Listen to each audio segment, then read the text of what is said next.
امروز در مورد کتاب‌های صحبت میکنم. اگر شما این کتاب‌ها را بخوانید زندگیتان در بازارهای مالی مکمل تغییر میکنه. یعنی چی؟ شما شاید نویاد باشین، شما شاید معلومات کافی در مورد بازارهای مالی نخواد داشته باشین، شما شاید مشکلات دارین که باید حل شود در بازارهای مالی، مانند منیجمنت ریسک است، مانند اینکه شما نمیفهمین در بعض مواقع شدیدی که مثلا یک خبر بعد میاد، یک جنگ صورت میگیره، یک کار میشه، نمیفهمین که شما چی کار باید انجام بدین. آیا اسطای خود بفروشین یا اینکه منتظر باشین و یا اینکه اصلا پولای خود بکشین و از بازار خارج شوین. در بعض مواقع بعضی کارهایی را باید انجام بدین که در این کتاب نوشته است و 3 کتاب را برای شما به معرفی میگیرم، در موردشون خلاص میگم و براتون میگم که از کجایی را به شکل رایگان پیدا بکنین و همچنین در مورد کتابا میگم و یادتان باشه که این کتابا خیلی زیاد مهم است و زندگی مالی شما را شاید تغییر بده. فقط یک زمان کم را بالای خود وقت بگذارین و عمل بکنین، کتابا را بخونین، ببینین که چقدر تغییر میکنین، چقدر حرفا ساده میشه، چقدر خوبتر به بازار شما میتونین که فکر بکنین و با بازار چه خوب میتونین صحبت بکنین یا حرف بازار را بفهمین.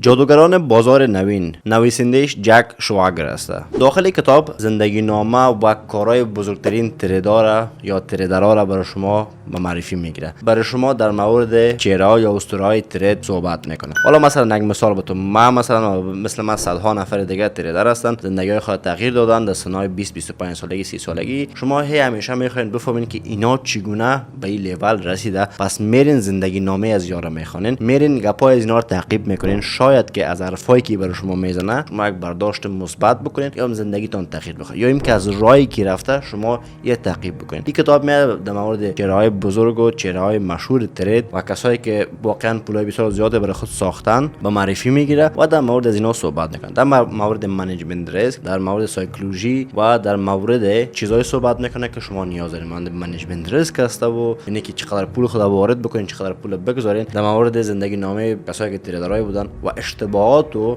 کارهایی که اونا باید انجام میدادن یا دادن برای شما میگه. یعنی میگه که اینجا اگر یک قسم کار شد به مثل از او کار انجام ندین، چون خود از او برای شما گفته. مثلا اشتباهی که من انجام میدم یک وقت لورج بلند میگرفتم، من برای شما میگم که دیگه لورج بلند نگی. نیاز نیست که تو هر حرف را بری هی تکرار بکنی و از او تا برای تو شوه یک عمل شوه یا اینکه برای تو تجربه شوه. نیاز نیست. نه، پس از این خاطر زندگی نامه از ورا میخونی، مشکلاتی که داشتن یا کارهایی که داشتن تو حل میکنی در زندگی خود و پیشرفت میکنی. و این کتاب برای شما کمک میکنه تا روش‌های معاملاتی موفق ترین تریدرهای دنیا را پیدا بکنین، شاید هم به درتان بخوره و از او استفاده خوب بکنین. و در این کتاب در مورد ترس و طمع در مورد موفقیت صحبت کرده که چقدر مرگبار است ای که شما طمع داشته باشین یا هم ترس داشته باشین. این دو چیز متضاد است، طمع و توقع، در موفقیت شما و زندگی شما خیلی زیاد تاثیرگذار است. معامله‌گر منظم مارک داگلاس در این کتاب در مورد روش‌های عملی و کسب درآمد از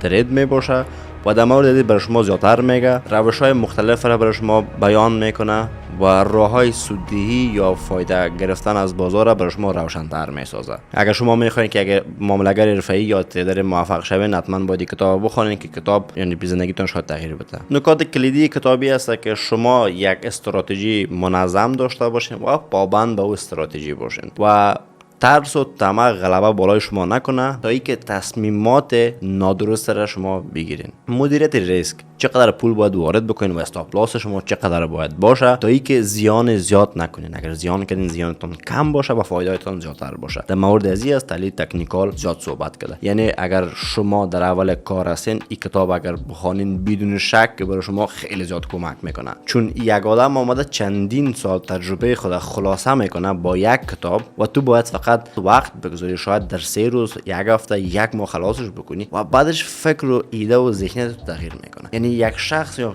40 سال 50 سال عمر داره، 20 سال تجربه کاری داره، صدها کتاب خوانده و بعدش میاد برای تو کتاب مینویسه و برای پابلیک میکنه. یعنی ایمان آلمنته که حاصل تمام عمر ازی و تجربیات ازی خلاصه شده داخل کتاب. حالا اینا هم کسای عادی نیستن، تریدرها هستن یا سرمایه‌گذارا یا نویسنده‌های خیلی عالی هستن که در مورد این چیزا برای ما شما کتاب نوشتن. برای شما یاد میده که چگونه چگونه یک تریدر منظم باشین، چگونه مدیریت ریسک داشته باشین، چگونه کنترل احساسات و طمع را داشته باشین که در دو کتاب اولی و دومی همین حرف است، یعنی مدیریت ریسک و ترس و طمع را باید شما کنترل داشته باشین. هر کدام از اینا به نحو مختلف برای شما تشریح میده. یعنی یکیش گفته که ترس و طمع را به یک قسم کنترل بکن و در کتاب اومده که به یک شکل دیگه، چون هر کس شخصیت‌های مختلف داره و هر کس به نحو خود بیان میکنه و شما می هر دوی زیر میخونین، هر دوی زیر میبینین و متوجه میشین کدام از زیاتر به شما نزدیک است و از کدام از بهتر میتونین شما استفاده بکنین. اگر میخواید از کتابای بعدی و از موتیویشن ها یا انگیزش های بعدی ویدیوها با خبر شوی یا که زندگی مالی خودت میخواید تغییر بدی، پس حتما ما را سابسکرایب داشته باش تا ویدیوهای بعدی رو ببینی، زنگوله رو فشار بده تا اینکه هر ویدیویی که میبرد در اسرع وقت ببینی. و خوش میشم اگر کامنت ده خوب بدید تا اینکه تیم سنور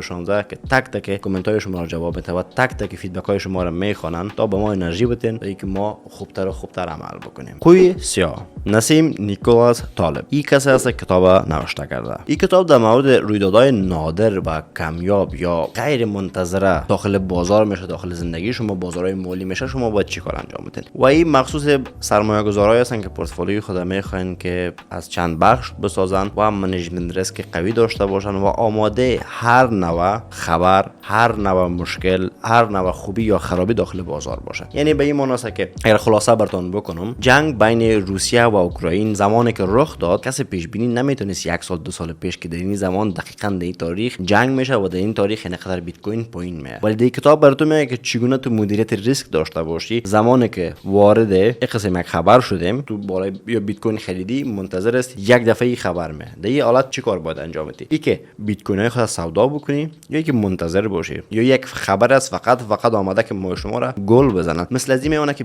روسیه زمانی که جنگ شروع شد، قبل از جنگ حتی 10 سال پیش این فروش میکرد اوراق بهادار خود و یورو و دلار داخل روسیه کم ساخته بود. و زمانی که جنگ شروع میشه، قبل از جنگ یعنی به چند ماه قبل از جنگ، کارایی میکنن که طلا در دنیا از پایینتر به نرخ طلا پایینتر به خبرهای بد بر طلا باشه، برای بیت کوین باشه. بعدش خودش میخره قبل از جنگ، بعدش جنگ با وقوع میپیونده و طلا بم رشد نکنه رو بالا میره. بیت کوین 16-17% پایین یا 20% پایین میره، یادم است وقت مسکو بودم و بعد از چند ساعت باز دوباره رشد میکنه. چی معنا میده؟ قبل از خبرهای فیک می داخل بازار قیمت پایین میارن، مردم فروشنده میشه، بانک‌ها و دولت‌ها میخره. زمانی که جنگ شروع میشه، تمام از اینا پس دوباره فروشنده میشه به کیا؟ به کسایی که اون روزی که جنگ میشه میرن طلا و بیت کوین یا چیزا رو میخرن. چرا؟ به خاطری که وقت قیمت بلند رفته، اینا در قیمت پایین خریدن، در قیمت بالا سودا میکنن تا اینکه پولشون فایده گرفتن خرج و مصرف جنگ بکنن. متوجه شدین؟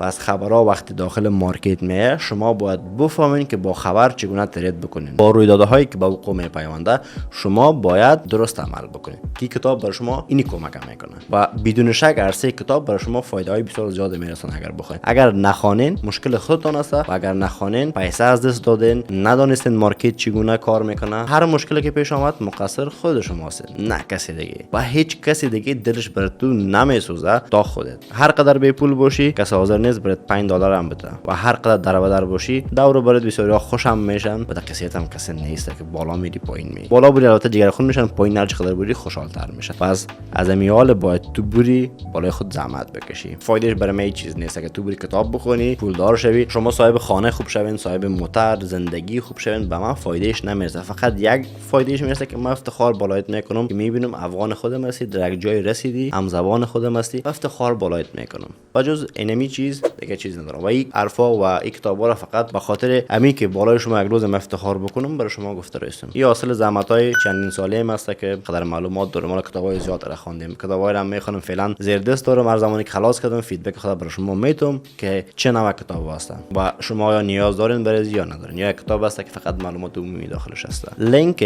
تمام کتابات در دسکریپشن داخل تلگرام ما هست. دسکریپشن لطفاً بخونین. تمام معلومات در مورد دریافت کتابا نوشته شده. با امید موفقیت هر چیز زودتر شما عزیزا. شب و روز خوب و خوش داشته باشین. اول صحتمند، دوم پولدار باشین. خداحافظ و نگهدار همه شما.